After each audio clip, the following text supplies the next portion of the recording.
Well, hello there, and I do hope you're all well. Now, is this the best speech and astonishing takedown of the Tory Party of 2021? And more importantly, why am I doing this?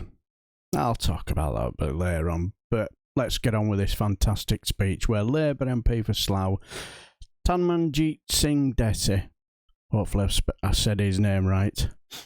I think what makes it worse from my Yorkshire accent, terrible. But anyway, let's get Tanmanjeet Singh Dhesi and he's also the Shadow Minister for Transport. And here in the House of Commons, this was in July the 7th, 2021, and he took aim at a gutless Prime Minister Boris Johnson for not sacking his special advisor Dominic Cummings for his, you remember, the Barnard Castle scandal, and also the party for lining up to defend the indefensible. Enjoy. Tammanjeet Singh Dhesi. Thank you so much. Mr. Speaker, my grandmother, whom I love dearly, was lying on a hospital deathbed, and none of us were allowed to be there to comfort her in her final moments. I couldn't even carry her coffin on my shoulders. I also had to endure the agony of watching alone online the funeral of my uncle, my fun-loving uncle, and we were not there to comfort my brother-in-law's father, who had somehow contracted COVID in a Slough care home during his final moments. All this because we followed government guidance.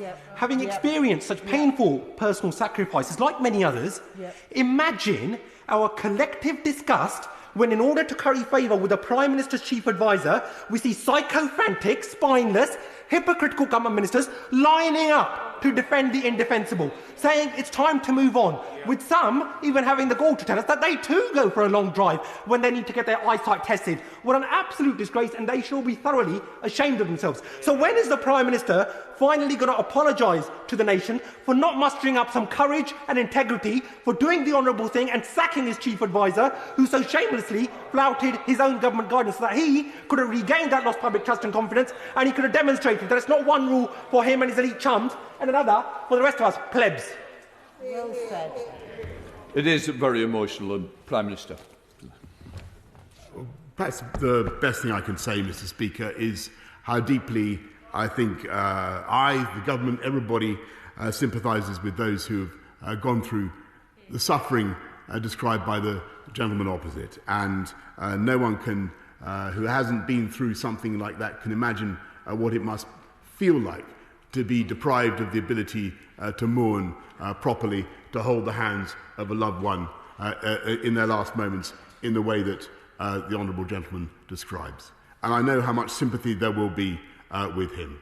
I take his criticisms most sincerely of the government and everything that we have done, but all I can say, we have tried throughout this pandemic to minimise human suffering, to minimise loss of life, and for where we have, and for, as I've said before, when he asks me to apologise, I do. I apologise for the suffering that the people of this country have endured, and all I can say is that nothing I can say or do can take back the lost lives, the lost time spent with loved ones that he describes, and I'm deeply, deeply sorry for that.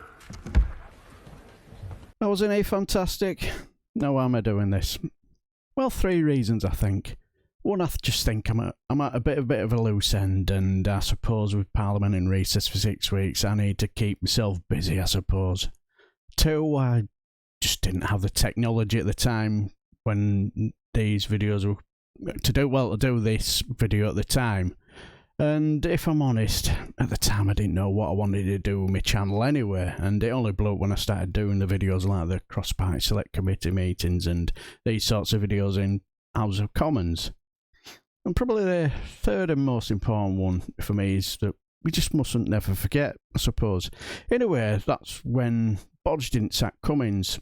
They were laughing at us, weren't they? And you could tell with his pathetic Dupit delight grin when he was replying with his heartfelt apology.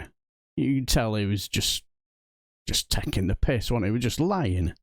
This was long before Partygate, if I remember rightly. So, quite clearly, the government with a Prime Minister who just didn't care about the rules. and thought when Tanmanjeet Singh Dhesi said the word plebs, I thought it was a nice touch, actually, because we all know that's what Alexander Boris Johnson and his cronies think of us, don't they? They just think we're utter thick plebs, and the rules are for the little people. But anyway, what did you think? Did you enjoy it? I did. I thought it was brilliant. And so I shall leave the video here, and till the next time I shall bid you farewell and take care.